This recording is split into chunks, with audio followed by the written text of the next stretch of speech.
শরীরে কোথাও ঘা পাজড়া বা ফোড়া হলে হাতিসুড়ার পাতার রস সেখানে লেপন করলে বা ক্ষতস্থানে লাগালে ফোড়া আর ফুলে উঠবে না, আর ঘা তাড়াতাড়ি শুকিয়ে যাবে। চোখের যে কোনো সমস্যা হলে, চোখে কোনো ইনফেকশন বা বিষাক্ত পোকা পড়েছে বা কিছু পড়েছে যার জন্য চোখের ক্ষয়ক্ষতি হয়েছে বা চোখ ফুলে উঠেছে, আঞ্জনি হয়েছে, জয় বাংলা হয়েছে, যাই হোক না কেন, চোখের যে কোনো ইনফেকশন বা চোখের যে কোনো রোগের জন্য হাতিসুড়ের পাতার রস 1 ফোঁটা চোখের কোনায় লাগাবেন। যদি একটি চোখে হয় তো একটি চোখে, আর যদি 2 চোখে সমস্যা হয় তো 2 চোখে। এটি একবার মাত্র লাগালে চোখের বিভিন্ন রকম ইনফেকশন কেটে যায়। যাদের কৃমি হয় খুব, কৃমির বড়ি বা ট্যাবলেট খান, তারা প্রথমে একটু গুড় বা মিষ্টি জাতীয় খাবার খাবেন, তার আধ ঘন্টা পর হাতিসুড়ের পাতার রস হাফ কাপ খাবেন। এটি মাসে একবার করে করবেন, তাহলে আপনাকে আর কৃমির জন্য কোনো ওষুধ খেতে হবে না। পেটে যত রকম অপকারী কৃমি থাকে সব বিনষ্ট হবে। শরীরে দাঁত বা চুলকনি হলে বা পাঁজড়া ঘা ইত্যাদি হলে স্নানের আধ ঘন্টা আগে হাতিসুড়ের পাতার রস ভালো করে সারা শরীরে যেখানে যেখানে ক্ষত হয়েছে বা ঘা হয়েছে মেখে নেবেন। আধ ঘন্টা শুকনো হওয়ার পর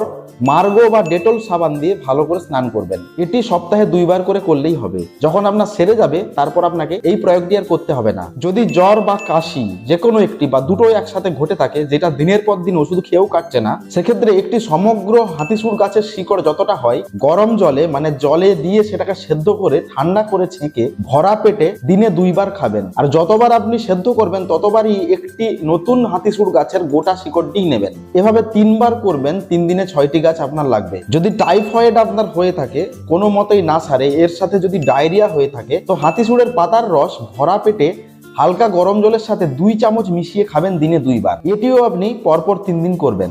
বিষাক্ত পোকামাকড় বা কীট কামড়ানোর জন্য অনেক সময় ফুলে যায়, লাল হয়ে যায়, ঘা হয়ে যায়। আপনি যদি বুঝতে পারেন আপনার কোথাও কিছু কামড়েছে এবং হাতের সামনে কিছু না থাকে, তো হাতিসুড়ের পাতার রস সেই ক্ষত স্থানে বা কামড়ানোর স্থানে লাগিয়ে দিলে ঘা হবে না, ফুলবে না, লাল হবে না এবং জ্বালা পোড়াও কমে যাবে। জিভে ঘা হলে, মানে জিভের মধ্যে অনেকের ঘা হয়, সেক্ষেত্রে রাত্রে ভালো করে আগে পাগুলো ধুয়ে নেবেন, পায়ের তালুতে কোনো নোংরা না থাকে। এরপর হাতিসুড়ের পাতার রস পায়ের তালুতে ভালো করে লেপন করবেন 2টি পায়ে, তারপর শুকিয়ে গেলে ঘুমিয়ে যাবেন। এটি একবার করলেই জিভের ঘা সেরে যায়। যদি না সারে তো পরপর 3 দিন করবেন।